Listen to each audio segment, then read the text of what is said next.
एक बहन थी, उनका नाम लक्ष्मी था। आखिरी में उनको पेट में कैंसर हो गया।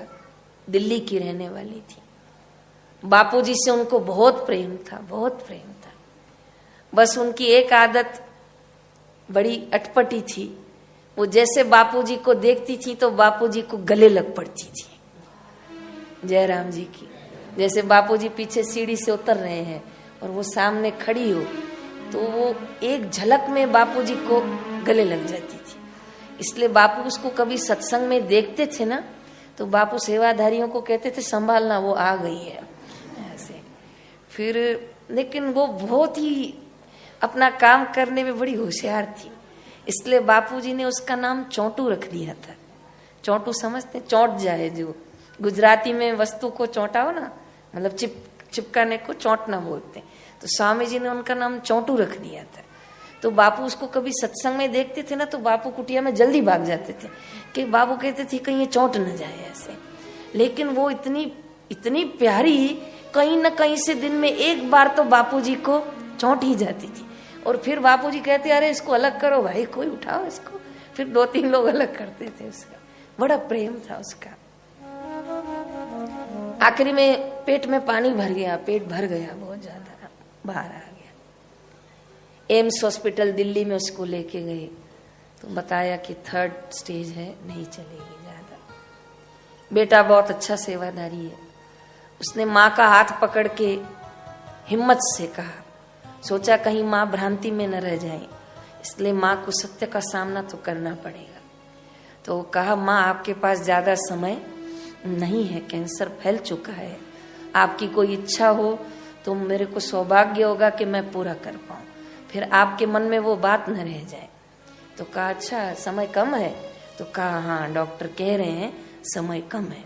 तो कहा फिर मेरी एक ही इच्छा है कि मैं एक बार बापूजी को दर्शन कर लूं और मैं एक बार बापूजी को चौंट लूं। तो बच्चा हंस पड़ा, अभी भी आपको ऐसा है? कहा हाँ, पूरी कर सकता है तो मेरी एक ही इच्छा है।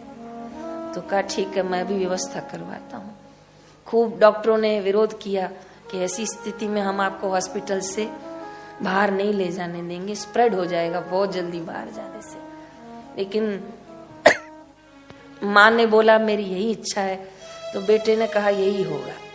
उन्होंने फ्लाइट में 3-4 सीट्स बुक करवाई और उनको लेकर स्ट्रेचर पे उतारा और अहमदाबाद आश्रम के बाहर जो मेन गेट है नारायण साईं अपार्टमेंट पे, वहां तक साउंड सिस्टम लगता था पहले।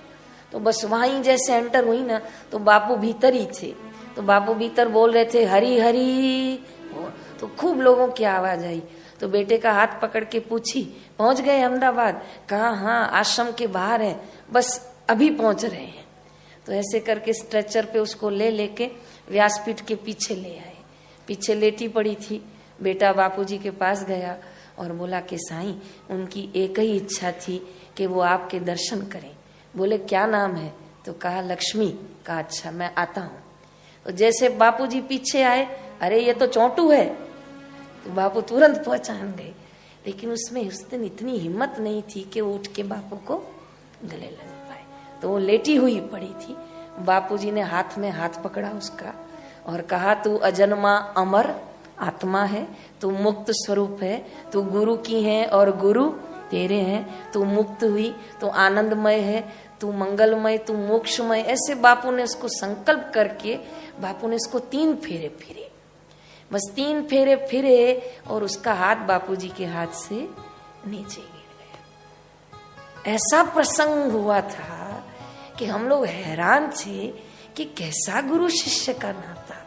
कहाँ डॉक्टरों ने मना किया, कहाँ बेटे ने उसकी बात रखी और वहीं पर आके पीछे दम तोड़ दी। फिर बापूजी ने इतनी हिम्मत से उसके बेटे को कहा कि मेरी तो यही आज्ञा है कि इसको अग्निदान यहीं दिया जाए, अब दिल्ली कहाँ लेके जाओगे? तो कहा जी स्वामी जी हम इसी को यहीं अग्निदान देंगे। तो शरीर बहुत ज्यादा फूल गया था।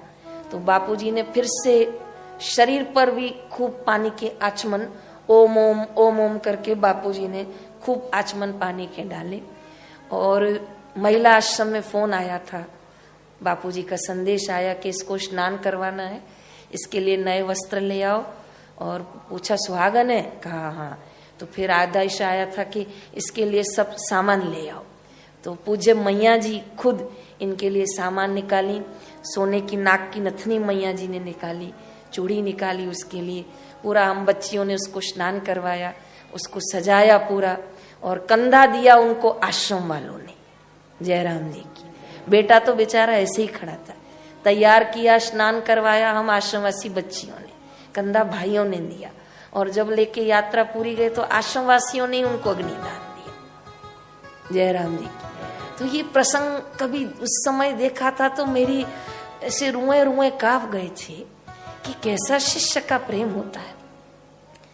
अगर फ्लाइट में दम टूट जाता तो भी गई, मेन गेट पे तोड़ देती तो भी गई, पर बिल्कुल व्यासपीठ के पीछे आके उसकी यात्रा खत्म हुई। और पूज्य बापूजी और पूज्य मैया जी के हाथों में उसका अंतिम देह यात्रा किया।